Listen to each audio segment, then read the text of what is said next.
غزل گائکی کا ایک بڑا نام منی بیگم ہمارے ساتھ. السلام علیکم. وعلیکم السلام. کیسی ہیں آپ؟ شکر اللہ کا.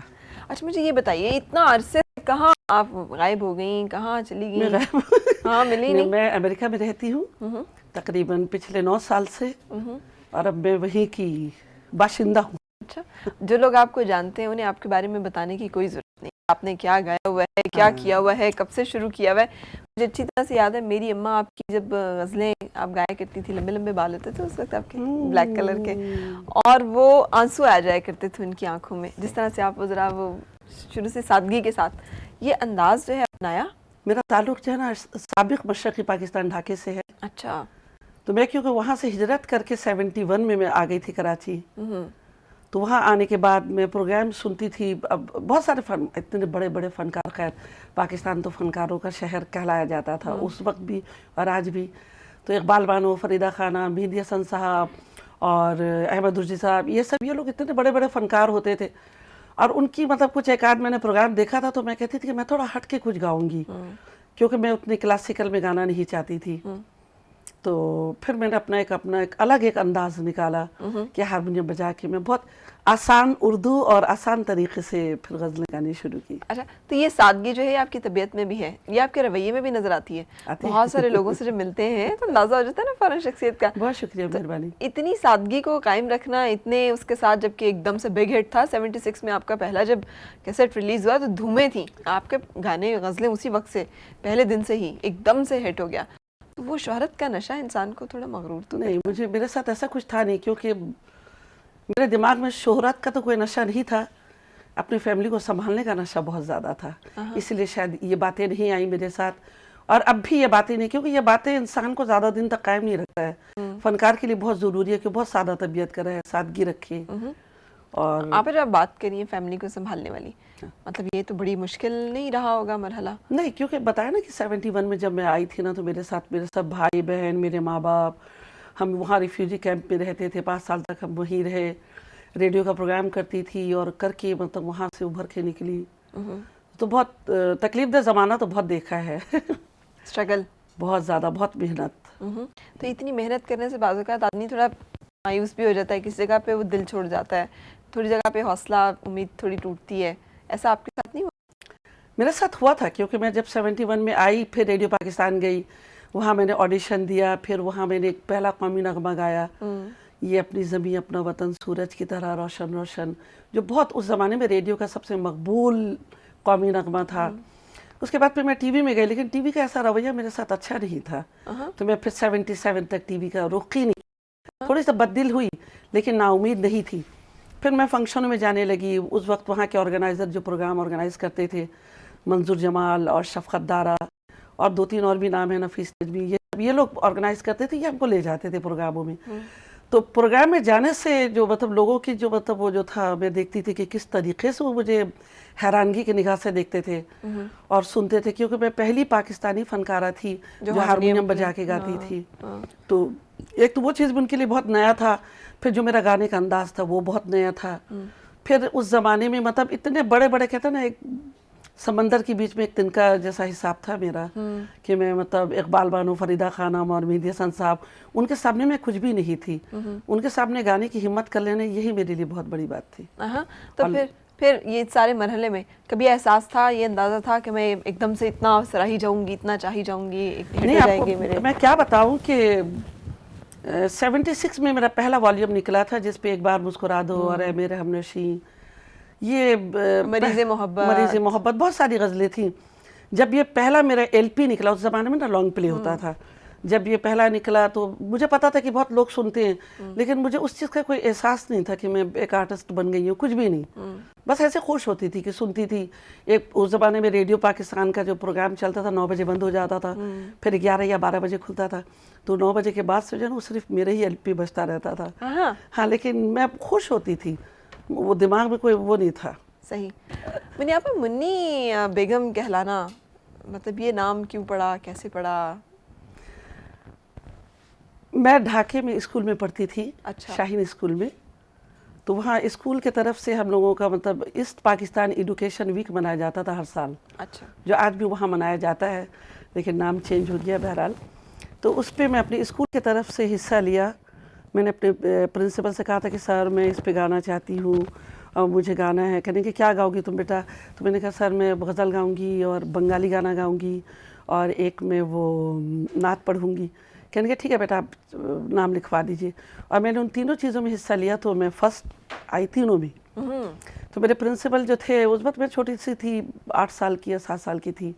تو میرے ابو کو بلا کے کہنے کہ اتنی چھوٹی سی بچی ہے اور اتنی پیاری آواز ہے, اتنا اچھا گاتی ہے, تو اس کا نام جو ہے نا آپ نادرہ بیگم مت رکھیے. میرا نام اصل نام نادرہ بیگم ہے. کہنے کہ اتنی منی سے اس کو منی منی بلایا کیجیے, بہت منی سی ہے. تو بس وہ منی رہ گئی. تو آج تک منی ہوں. تو وہ مطلب کبھی فیل نہیں ہوا کہ منی بیگم نام بھی بڑا ڈفرینٹ سا ایک دم سے جب آپ آئی نا فیلڈ میں تو نام بڑے بڑے بڑے, جیسے آپ کہیں فریدہ خانم صاحبہ, تصور خانم صاحبہ, تو اس طرح سے نام ہوتے تھے, تو اس میں ایک دم منی بیگم. میں کیونکہ ان کے دور میں جب میں آئی تھی میں تھی بھی بہت چھوٹی سی, کیونکہ اسکول اپنا مطلب کر کے میں آ گئی تھی یہاں پہ. بڑی دبلی پتلی سے 80 پاؤنڈ میرا وزن تھا اور شلوار قمیض پہن کے ایک پونی باندھ کے میں پروگراموں میں چلی جاتی تھی. سادگی مطلب بس وہ کیونکہ وہاں بنگال میں نا دیتے نہیں تھے میک اپ وغیرہ کرنے کے لیے. وہاں یہ تھا کہ شادی کے بعد پھر میک اپ کرو اور ساڑیاں پہنو, یہ سب ان کا مطلب ماحول تھا وہاں پہ. تو منی بیگم کے لیے میں گئی ریڈیو پاکستان کراچی, وہاں طاہر شاہ ہوتے تھے. تو میں نے کہا سر میں اپنا نام چینج کرنا چاہتی ہوں. کہنے وہ نام تو تمہارا چینج ہو جائے گا لیکن تم کو آڈیشن دینا پڑے گا. میں نے کہا نہیں توبہ میں آڈیشن نہیں دوں گی, کیونکہ مجھے پتا تھا کہ بہت سخت مرحلہ ہے. میں نے کہا نہیں سر یہ نام ٹھیک ہے, پھر یہی نام چل رہے تھے. پھر اسی نام سے رہ گئی. اچھا متاثر, اور یہ آپ بتا رہی ہیں بار بار کہ وہ اتنی چھوٹی عمر میں ہی, تو کیا مطلب شوق اتنی بچپن سے ہی تھا گانے کا, پتہ تھا میں گا سکتی ہوں؟ چکر یہ تھا کہ میری جو دادی تھی وہ تھی عرب سے, عراق کی تھی میری دادی, اور میرے جو دادا تھے وہ باز بریلی کے تھے. نانا نانی میری مرشد آباد کے تھے. تعلق میرا ویسٹ بنگال مرشد آباد سے تھا.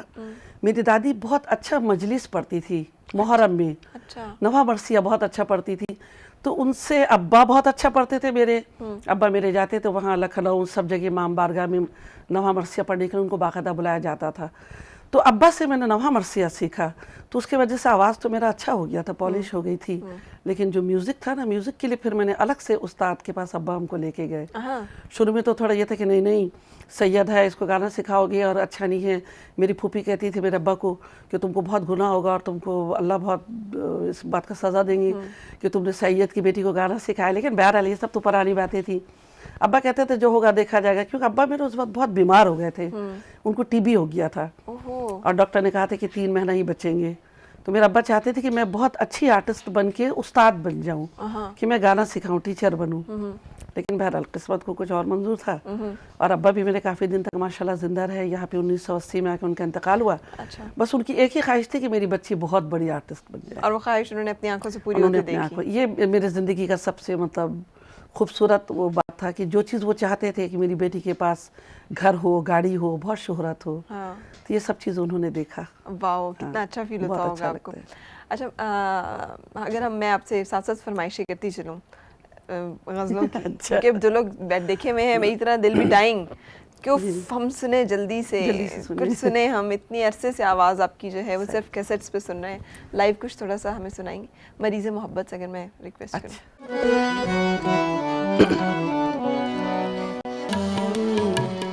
علم جب کے آیا چراغ سہے بجھ گیا جلتے جلتے مریض محبت.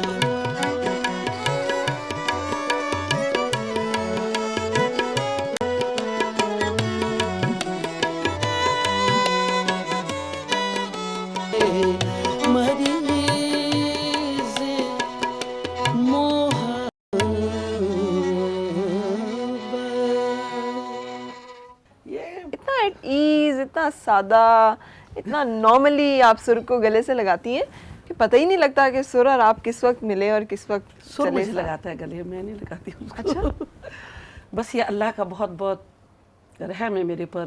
میری ماں باپ کی دعائیں ہیں, میرے استاد جی کی بہت دعائیں ہیں کہ اس کی وجہ سے ابھی تک ہے ٹھیک ہے ماشاءاللہ سے. اور میں کیونکہ ریسل بھی کرتی ہوں, روزانہ ریاض بھی کرتی ہوں. انہیں آپا دنیا ہمیشہ سے بڑی بے رحم رہی ہے فنکار کے ساتھ.